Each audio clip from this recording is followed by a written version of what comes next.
जैसा कि आप लोगों ने अगर वेल्डिंग क्वेश्चन आंसर का पहला वीडियो देखा था, तो अब हम उसे आगे भी कंटिन्यू कर रहे हैं, जो इंपॉर्टेंट क्वेश्चन आंसर्स हैं और जो अक्सर इंटरव्यू में भी पूछे जाते हैं। तो ये वेल्डिंग क्वेश्चन आंसर सीरीज का दूसरा पार्ट है।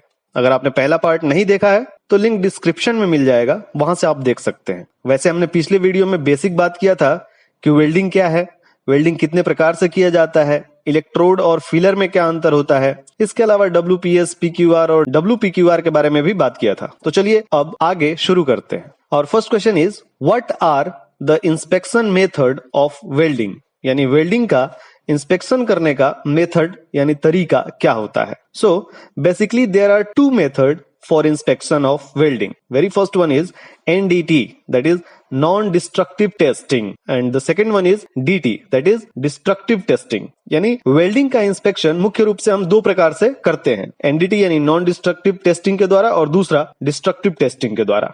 Next question is explain NDT and DT, यानी आपको NDT और DT के मेथड को एक्सप्लेन करना है कि क्या होता है। देखिए, इस चीज को समझने के लिए सबसे पहले आपको समझना होगा कि नॉन डिस्ट्रक्टिव और डिस्ट्रक्टिव टेस्टिंग होता क्या है। So non destructive testing is done without destruction of materials and destructive testing is carried out with destruction of materials. यानी कहने का मतलब है कि जो नॉन डिस्ट्रक्टिव टेस्टिंग है एक ऐसा टेस्ट है जिसे करने के बाद हमारा जो भी मटेरियल है उसकी टूट फूट नहीं होगी, और अगर सही हुआ तो उसे हम आगे भी काम में ला सकते हैं। वहीं डिस्ट्रक्टिव टेस्टिंग कहने का मतलब हुआ कि एक बार टेस्ट करने के बाद जो मटेरियल है उसकी टूट फूट हो जाएगी और वो दोबारा काम के लायक नहीं बचेगा। एक सिंपल एग्जांपल लेते हैं जिससे हो सकता है कि आपको समझ में आ जाए। मान लो आपके पास एक ग्लास है और उसका स्ट्रेंथ चेक करना है आपको कि कितना मजबूत है, तो उसमें चारों ओर से हम स्ट्रेस डेवलप करेंगे और एक पॉइंट ऐसा आएगा कि जब वो स्ट्रेस ज्यादा होगा तो ग्लास टूट जाएगा।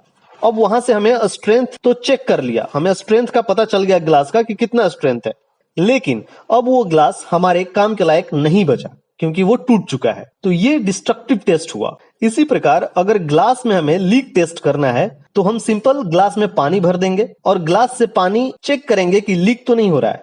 अगर पानी कम हुआ तो लीक हो रहा है, अगर पानी कम नहीं हुआ इसका मतलब लीक नहीं हो रहा है। और इस प्रकार से हमारा लीक टेस्ट हो जाता है और पता चलता है कि हमारा ग्लास सही है। तो इसमें हमारे पास ग्लास का कोई नुकसान भी नहीं हुआ और पता भी चल गया कि ग्लास हमारे काम के लायक है या नहीं। तो इसे आगे भी यूज कर सकते हैं। तो इस प्रकार के टेस्टिंग को हम नॉन डिस्ट्रक्टिव टेस्टिंग कहते हैं। तो मुझे उम्मीद है कि आपको NDT और DT टेस्ट यानी नॉन डिस्ट्रक्टिव टेस्ट और डिस्ट्रक्टिव टेस्ट के बारे में फर्क पता चला होगा। तो चलिए अब फटाफट देख लेते हैं कि NDT और DT के अंदर कौन कौन से टेस्ट आते हैं। तो NDT के अंदर जो मुख्य रूप से टेस्ट आते हैं वो होता है VT, that is visual test. उसके बाद होता है RT, that is radiography test, जो कि आइसोटोप्स के द्वारा किया जाता है जिसमें गामा रे का यूज होता है। उसके बाद होता है UT, that is ultrasonic test, जो कि अल्ट्रासाउंड वेव के द्वारा किया जाता है। नेक्स्ट होता है MPT, that is magnetic particle test, जो कि मैग्नेट के द्वारा किया जाता है। उसके बाद होता है DPT, that is dye penetration test, जो कि फ्लोरोसेंट के द्वारा किया जाता है, जिसमें हमारे पास 3 प्रकार के कैन होते हैं।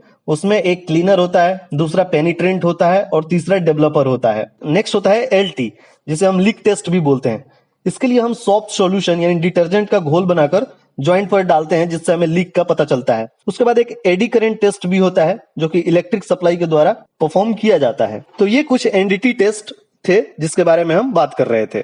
अब देख लेते हैं कि DT टेस्ट यानी डिस्ट्रक्टिव टेस्ट क्या क्या होता है। तो DT टेस्ट के अंदर हम टेंजाइल स्ट्रेंथ को देख सकते हैं। उसके बाद हार्डनेस टेस्ट होता है। ये 2 प्रकार से होता है, BHN और RHN। BHN यानी ब्राइनल हार्डनेस नंबर और RHN यानी रॉकवेल हार्डनेस नंबर। इसके द्वारा हम हार्डनेस टेस्ट करते हैं। और उसके बाद बेंड टेस्ट भी करते हैं जिसमें रूट बेंड और फेस बेंड को हम चेक करते हैं। उसके बाद टफनेस टेस्ट भी करते हैं जिसे 4P मेथड के द्वारा परफॉर्म किया जाता है। तो ये सब कुछ डिस्ट्रक्टिव टेस्टिंग के मेथड होते हैं जिसके द्वारा हम डिस्ट्रक्टिव टेस्टिंग परफॉर्म कर पाते हैं। नेक्स्ट क्वेश्चन है what is weld affected zone, यानी वेल्ड अफेक्टेड जोन क्या है। So answer is parent materials whose atomic structure changed during welding is called weld affected zone. It is also known as HAZ, that is heat affected zone. यानी जब हम welding करते हैं तो base metal जो होता है उसका वेल्डिंग के आसपास का एरिया में मेटल का एटॉमिक स्ट्रक्चर चेंज हो जाता है हीट के कारण, जिसे हम वेल्ड अफेक्टेड जोन कहते हैं या फिर हीट अफेक्टेड जोन भी कहते हैं। नेक्स्ट क्वेश्चन है व्हाट इज पीएसआई, यानी पीएसआई क्या होता है? So PSI is pound per square inch, ये एक प्रकार का प्रेशर का यूनिट है। नेक्स्ट क्वेश्चन है व्हाट इज सोल्डरिंग, सोल्डरिंग क्या है? So soldering is the process of joining two materials without melting base metal with filler of less melting point, that is approx 450 degree Celsius around. यानी soldering भी एक welding की तरह ही joining process है जिसमें दो मटेरियल को फिलर की मदद से जोड़ा जाता है बिना ही बेस मेटल को मेल्ट किए, जो कि टेम्परेचर ऑलमोस्ट 450 डिग्री सेल्सियस के आसपास तक होता है। तो इस मेथड को हम सोल्डरिंग कहते हैं। चलिए आगे के क्वेश्चन आंसर्स अगले पार्ट में हम करेंगे। आज के लिए बस इतना ही। अगर वीडियो अच्छा लगा हो तो लाइक करें, दोस्तों के साथ शेयर करें। अगर पहली बार हमारे इस चैनल पर आए हैं तो और भी वीडियोस हैं चैनल पर, जाके उनको एक बार एक्सप्लोर करें। अगर अच्छा लगे तो चैनल को सब्सक्राइब करके बेल आइकन जरूर प्रेस कर देना ताकि आगे आने वाले वीडियोस का नोटिफिकेशन मिलता रहे। तो जल्दी मिलेंगे किसी नए वीडियो में, तब तक के लिए अपना ख्याल रखें, स्वस्थ रहें, सुरक्षित रहें। धन्यवाद।